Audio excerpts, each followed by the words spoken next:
গুরু শিষ্যকে বলছে, শোনো শিষ্য, সাধনা হচ্ছে দুই প্রকার, একটি সকাম সাধনা আর নিষ্কাম সাধনা। যে সাধনার মধ্যে আশা আকাঙ্ক্ষা থাকে তাকে বলে সকাম সাধনা, আর যে সাধনার মধ্যে আশা আকাঙ্ক্ষা থাকে না তাকে বলে নিষ্কাম সাধনা। এই সকাম সাধনা করেছিলেন ধ্রুব আর নিষ্কাম সাধনা করেছিলেন প্রহ্লাদ। তো গুরুর এই কথা শুনে শিষ্য বলছে, গুরুদেব আপনি আমার প্রহ্লাদের নিষ্কাম সাধনার বিষয়ে বর্ণনা করুন, শুনে নিজের কৌতূহল চরিতার্থ করি। তখন গুরু বলছে, তবে শোনো শিষ্য, হিরণ্যকশিপু নামে এক রাজা ছিলেন। সেই রাজার মহিষীর নাম হচ্ছে কয়াধু, তার কনিষ্ঠ সন্তান তার নাম প্রহ্লাদ। হিরণ্যকশিপুর জ্যেষ্ঠ ভ্রাতার নাম হচ্ছে হিরণ্যাক্ষ।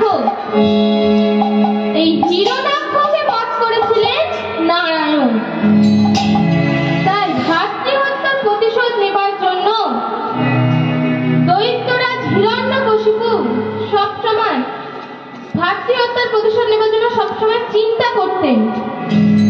এমনকি তিনি হরি বিদ্রোহী হয়ে উঠেছিলেন আর নিজের রাজ্য হতে হরির নাম লুপ্ত করেছিলেন। বলেছিলেন, যে তার এই রাজ্যে হরির নাম করবে তার প্রাণ দণ্ড হবে। এইভাবে দৈত্যরাজ হিরণ্যকশিপু ভাতৃহত্যার প্রতিশোধ নেবার জন্য সব সময় চিন্তা করতেন। একদিন প্রহ্লাদ জননী কয়াধু প্রহ্লাদকে কোলে নিয়ে প্রাসাদের বারান্দায় দাঁড়িয়ে আছে। আর ঠিক সেই সময় একটি পুতুল ফেরিওয়ালা তার ঝুড়িতে অনেকগুলি রং বেরঙের পুতুল সাজিয়ে নিয়ে রাস্তায় রাস্তায় ফেরি করে বেড়াচ্ছে আর সবাইকে ডেকে ডেকে বলছে, কেউ পুতুল কিনিবে, কেউ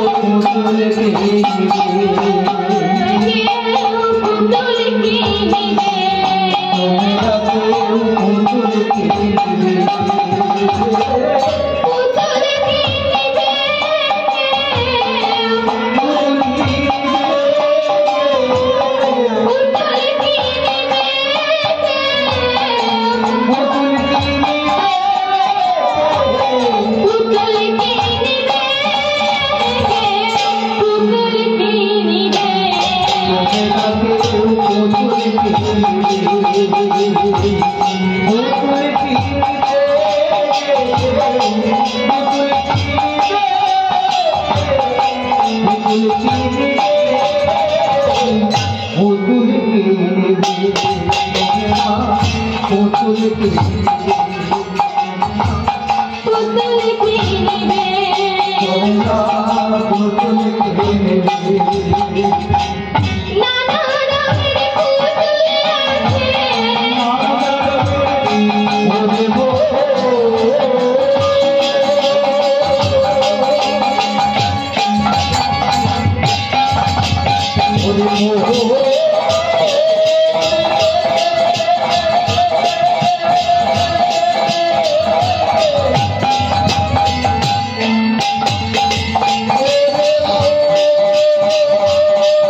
মা,